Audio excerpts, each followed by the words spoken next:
The Vancouver cop holding the scene log outside Carson Scott's condo barely twitched an eyebrow at Ava's and Xander's FBI badges. "This is getting bigger every moment," he commented as Xander signed. "Scott being a member of the U.S. House of Representatives pulls your agency into the investigation. The location of his body pulled in OSP, and our little department covers the ground his home stands on." "The more the better, I always say," Ava stated. The cop didn't seem resentful. He was just stating the obvious.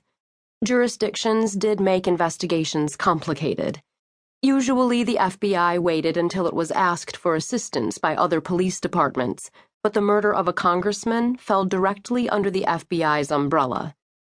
She signed the log and froze as she recognized two names farther up. "Well, this will be interesting." "Our day just developed a new twist, Xander."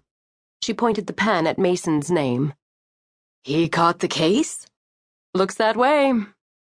Xander's forehead crinkled. "Is that a conflict?"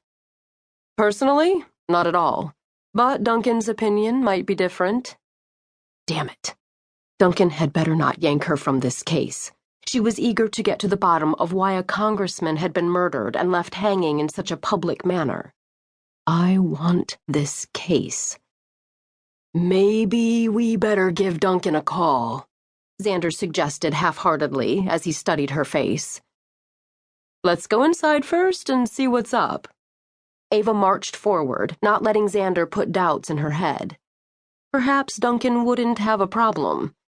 She'd proven in the past she could work with Mason Callahan. Of course, they hadn't been an involved couple when the Kent Jopek case had started. ASAC Ben Duncan had met with Ava and Xander that morning to break the news of the young congressman's death and to give them their new assignment. Ava had been stunned. "They hung him?" "Off a bridge," Xander had asked. "Looks like he was already dead," said Duncan. "Somebody wanted to make a statement with this scene, and just because he's a congressman doesn't mean it's politically driven. Keep your mind open in that regard." "The nudity bothers me. Someone had a reason for leaving him like that. We might need to get BAU involved," Ava added, referring to the Behavioral Analysis Unit on the East Coast. Duncan agreed. "We will. I'm going to send them preliminary findings, and we'll pull them in for a deeper analysis if we don't get results soon. I'm hoping we have a stupid murderer here who makes your job easy." "Our killer's not stupid," Ava had stated to Xander on the way to the victim's home. "No one saw him leave a naked body on a bridge. At least no one has come forward yet." Now Ava slipped the thin, elasticized booties over her shoes, her upper arm complaining as she bent over. She bit her lip and shifted her notebook to her right arm, avoiding eye contact with Xander. A little twinge of pain helped keep her awake, right? Carson Scott's condo was a 2-level unit in a string of connected townhome residences. The moment they stepped through the front door, they had a sweeping view of the Columbia River.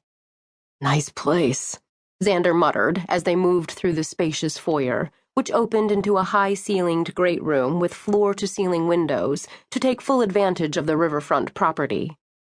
The sky was a clear blue, turning the water the same shade. Portland hotels and condos stood 500 feet away across the water. Inside the home, the decor was white and silver, lots of mirrors and an old mix of vintage furniture and ultra-modern accessories. Off to the left, a gleaming silver kitchen caught Ava's eye. She looked away.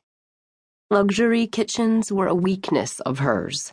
She didn't cook much, but she had an affinity for specialty countertops, glass tiles, and professional appliances that she'd never get her money's worth out of.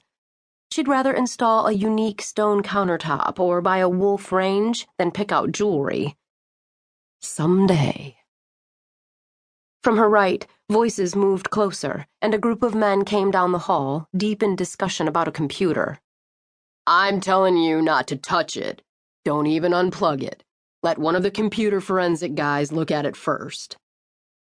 Ava's heart sped up at Mason's commanding voice.